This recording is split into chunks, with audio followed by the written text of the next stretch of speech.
Hey guys, you're watching Guitar Chat, the show where we chat to touring musicians to see what guitars are bringing out on tour with them. Today I'm joined by none other than Dean from Archspire. Dean. Oh, hey, hi, how's it going? How have the shows been going? How's Australia been going so far? Oh, couldn't be better. Honestly, the run that we have, so we were here in 2018 for the first time supporting the awesome Psychroptic, who are from Tasmania, and those are buddies of ours. And we did awesome shows with them, and we knew we wanted to come back. And so it lined up perfectly where we're like, let's do Australia. And then we got a little bit of an offer for Japan as well. So we did 4 shows in Japan. I mean, you can't beat going across the world and playing shows. It's so cool.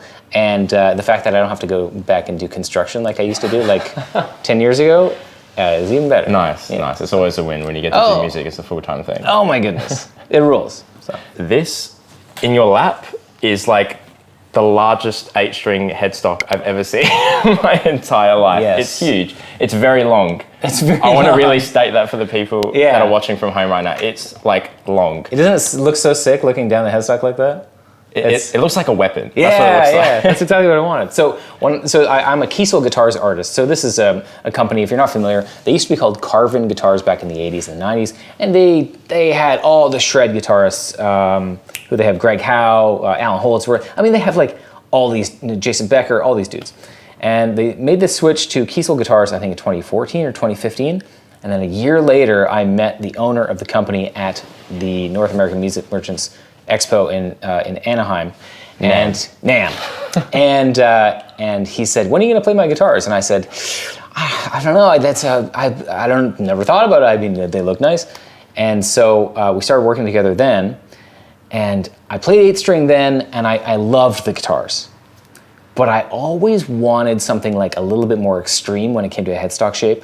Now, the other guitar player in my band, Toby, he goes headless. He likes the way that they sit, he likes the way that they balance on stage, he likes the portability of it. So very light.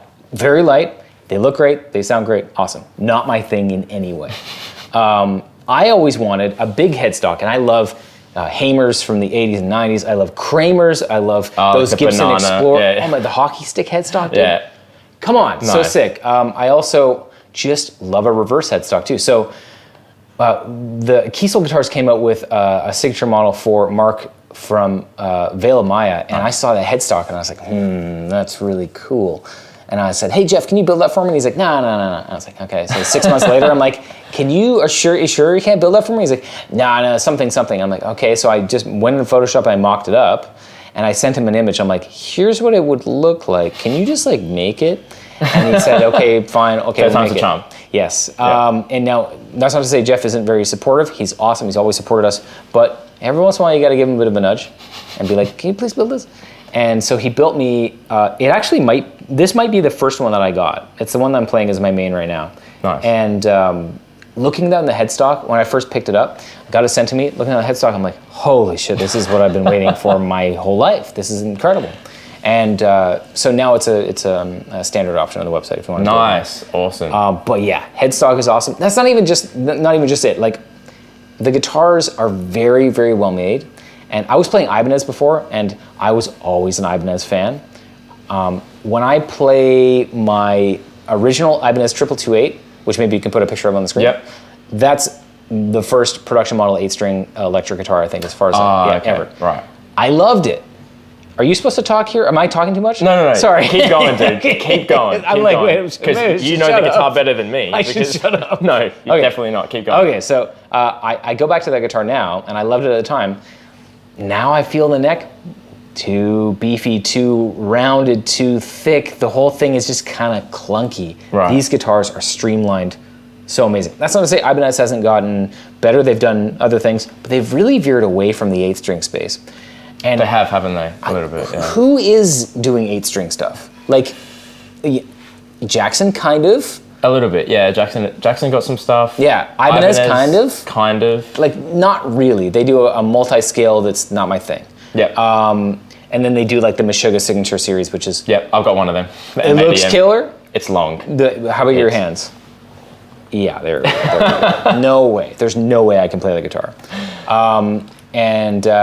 Schecter's maybe doing a few, but honestly, I think maybe the market for 8-strings is pretty small, I guess. What I see a lot of, and it bums me out, is I'll go to a music store and I'll see a used 8-string on the rack that somebody brought back. Or so I'm like, no, it's just a regular guitar. It's just got extra strings. There's nothing about the specs that accommodate it being an 8-string other than the fact that it has 2 extra strings. Yeah, exactly. It's because I don't think about this guitar like an 8-string guitar.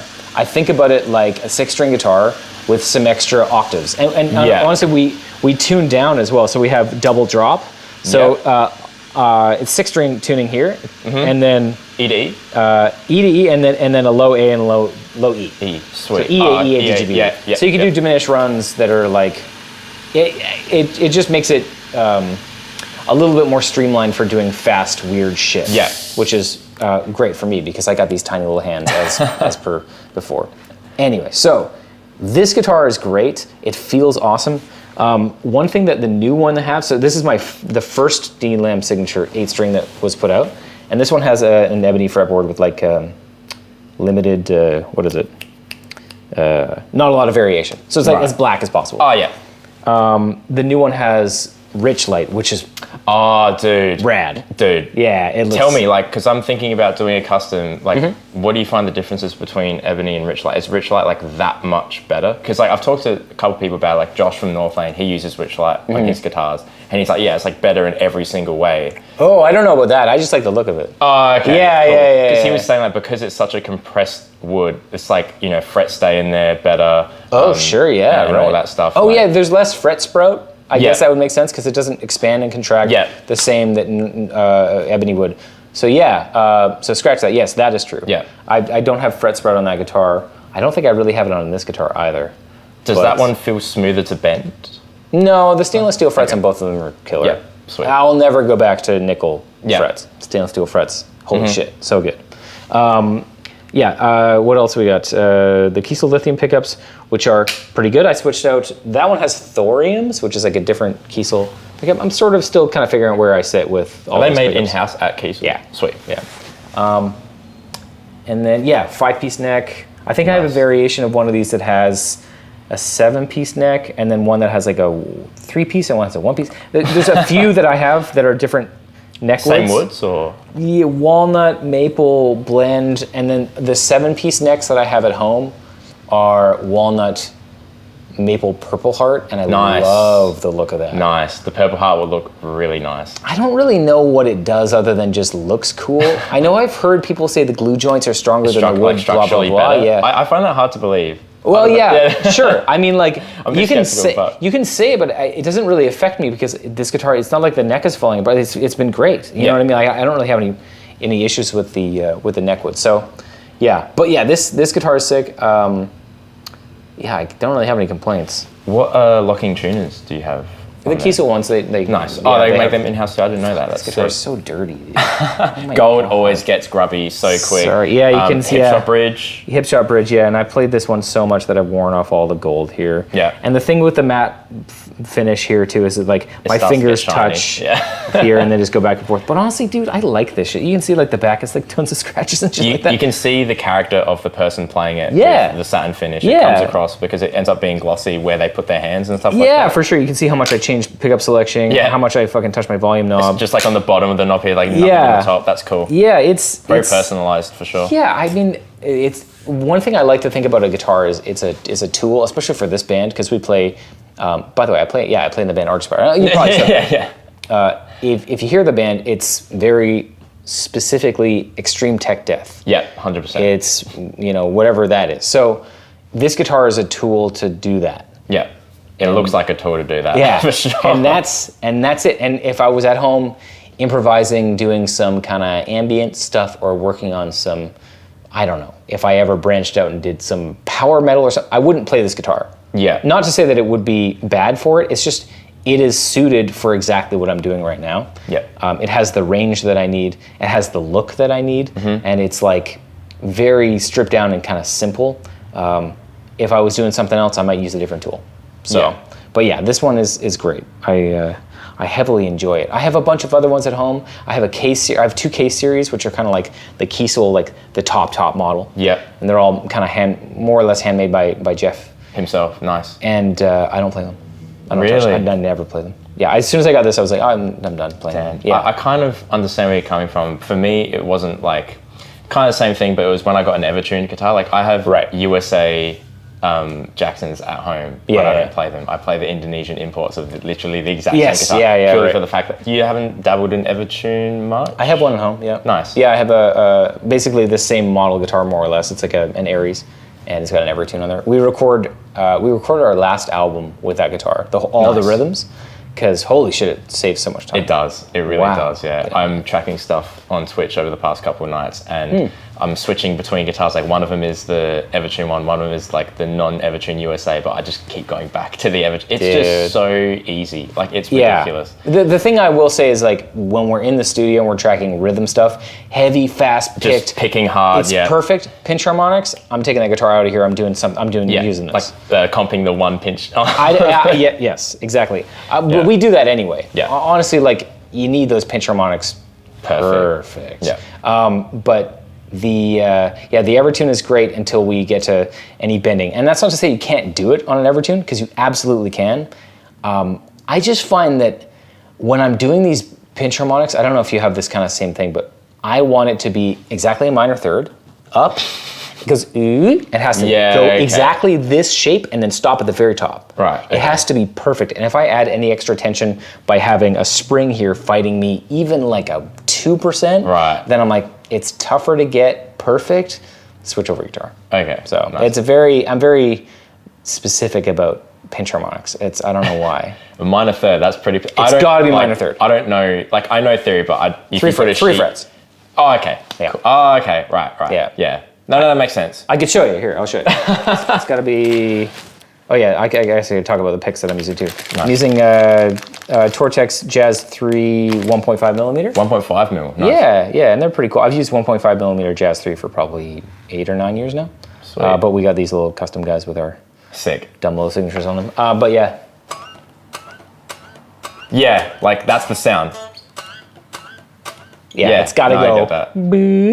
It's got to go. The good curve as well. Yeah, it's got to have that curve. Yeah. Nice. I don't know why. I think that maybe it's like stuff from the 80s and 90s, because I love Paul Gilbert, and I love Marty Friedman, and I love Yngwie Malmsteen, and I love Steve Vai, and all those dudes, specifically Paul Gilbert, his pinch harmonics and vibrato are just like unbeatable. Like he has the vibrato, and it's like, or like even modern dudes like Brendan Ellis who just have the left hand control. If you do vibrato 10% too fast, it loses it for me. Oh, you got to do it slow. Even like too slow is like kind of preferable. Yeah. You know what I mean? I agree. It's better to be slower than faster. Yeah, especially if you can find the rhythm of the vibrato within the song. Because we play with in-ear monitors live. So I hear, like, we don't listen to each other on stage, we listen to stems. So I have like a mix of the stems for the album. Crazy. Yeah. So I hear myself, and then a bit of live vocals, and then click track, album kick, album drums, album Toby guitar, album bass, album vocals, samples, count-ins, all that kind of stuff. And then it's all MIDI patch changes and stuff like that. But so when you hear it so perfectly clear, you can really find the groove between like all the perfectly edited drums and stuff like that. And you can find the groove of where the vibrato rhythm should be. And I just love experimenting with that stuff. Not experimenting, doing the exact same thing every single night, trying to get a little bit better. I'm not trying new things ever. I never tried to do that. I think with how like dialed in and technical the music is, that makes absolute sense. Yeah. The fact that you're using like tracks in your ears live, like that's insane. What you hear live is like, other than, there's like some parts where there's 4 guitars rather than 2. So I got to track octave melodies in the background. I got to play that I think there's 2 parts in the set that are like that. And then there's like 1 or 2 really small like effects that come through. Other than that, it's like what you're hearing is what we're playing. For sure. But what we're hearing is like nothing what you're hearing. We're hearing like a perfect robotic edited version of everything. Because then if, our bass player fucks something up, then it won't mess me up. Or it won't make me second guess where I am. I will never second guess where I am, because I can hear the album and everybody else can hear the album. So they just stop if they get lost and go, oh, okay, here I am. Rather than being like, drum stop, everybody goes, did I mess up? Yeah, okay. No, that's a good point. Basically, it's an album listening party in your ears every single night. Yes, that's true, yeah. Yeah, you'd think we get sick of the songs, and we do. We have, yes, yeah, because it's very sick of the songs. But hey, I mean, it's still fun. I'm just kidding. Yeah. Nice, man, nice. One thing I want to ask about is the string, because I know you have a signature set with Horizon. Yeah. Tell me a little bit more about that. I think I have one left here. This is the signature set, so it is the Horizon DLAM 8 signature set. So they asked me to do a few half gauges, just because I wanted to kind of really dial in what I wanted. I have really liked these strings. It's a 10 to 46 regular light. I modeled it after the D'Addario regular light 7 string pack that I really like, which is 10 to 59. I went a half a gauge thicker with the 7th string, and then a half a gauge thicker with the 8th string as well. So it's a 74 and a half. 74 and a half. And I just really like the tension here. I think that it's a little bit tighter than what some other people might like. When I play our other guitar player's guitar, Toby, he plays 9s. Okay. And I'm like, no, I can't do it. I need a little bit more resistance. Yeah. And especially for my right hand too, because I want to get... I get it. Yeah. You want the least amount of variable in there, and when you're picking hard or whatever, you don't want it to wow. You don't want the string to go too far away. Yeah. Exactly. You want it to kind of stay there a little bit. So I feel like this is a pretty good balance of tension versus playability. But if we were like at home, I might throw on a 56, a little bit lighter. If I'm tracking at home, I might throw on something a little bit lighter on the low strings just to get a bit more of that sort of... Yeah, I don't know what it, like, you know, the Cannibal Corpse sound where it's like sounds, I don't know. I know what you mean. Just because if you go too thick, it's like, it starts to lose that kind of... Yeah, something.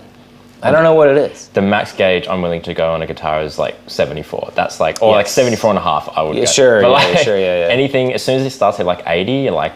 Oh yeah, I try. That's the weird thing is I tried so many different string packs, and like the D'Addario and Ernie Ball makes them, and they do these 9 to 80 packs, and I'm like, who is this for? I hate this. What is this? I don't really get it. It's a thick gauge, yeah. I talked to somebody about this maybe a few months ago, I think on my YouTube channel, and we were talking about how you can affect your playing style by the string gauge that you have. Oh, 100%. And if I've been playing D'Addario regular lights and that gauge for, 15 years. Yeah. And I'm playing guitar now for 23 years. Nice. And most of that time I've been playing 8 string.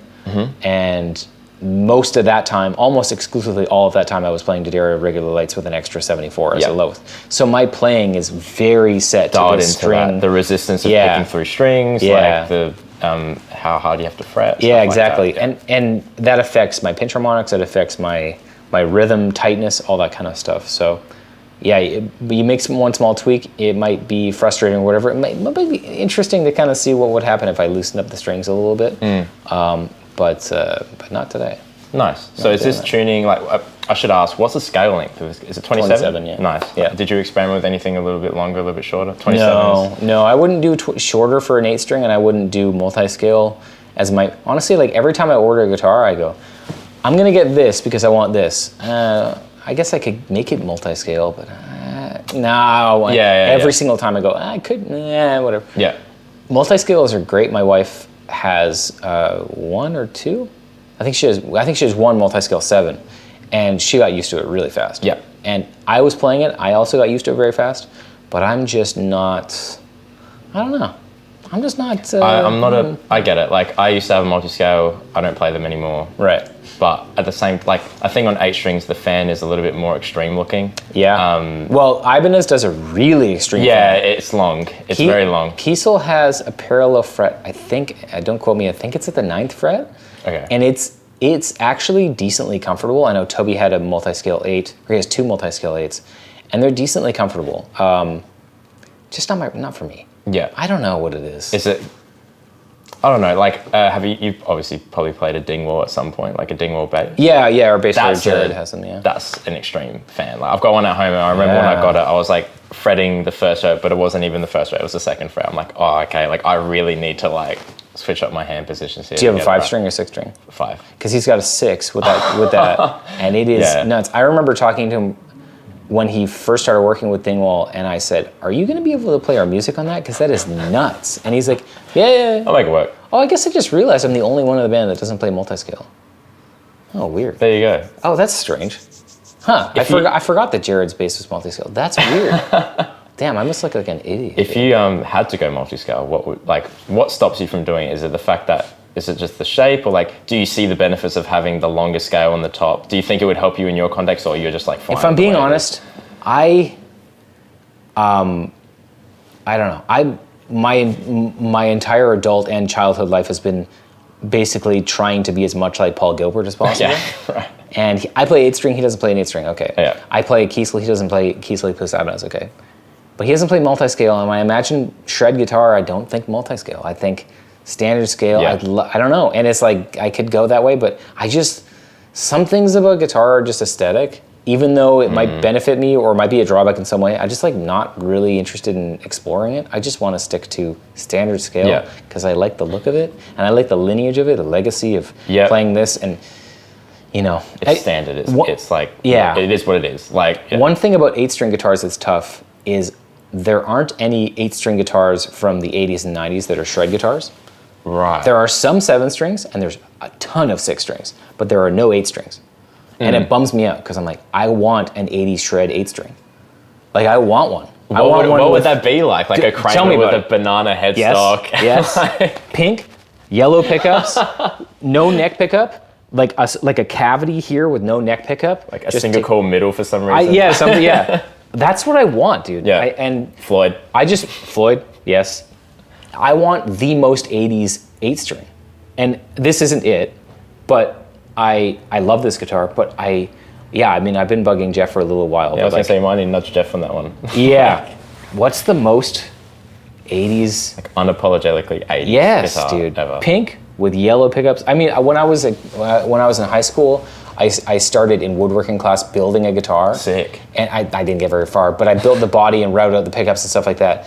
And yeah, I started painting the body just because I was so excited about the idea of it. I was like a kid, and I just had whatever, and pink, immediately pink. Like hot pink? Yes, but I think the paint was called pink flamingo pink or whatever. Nice. It's like, dude, that color, like, obnoxious.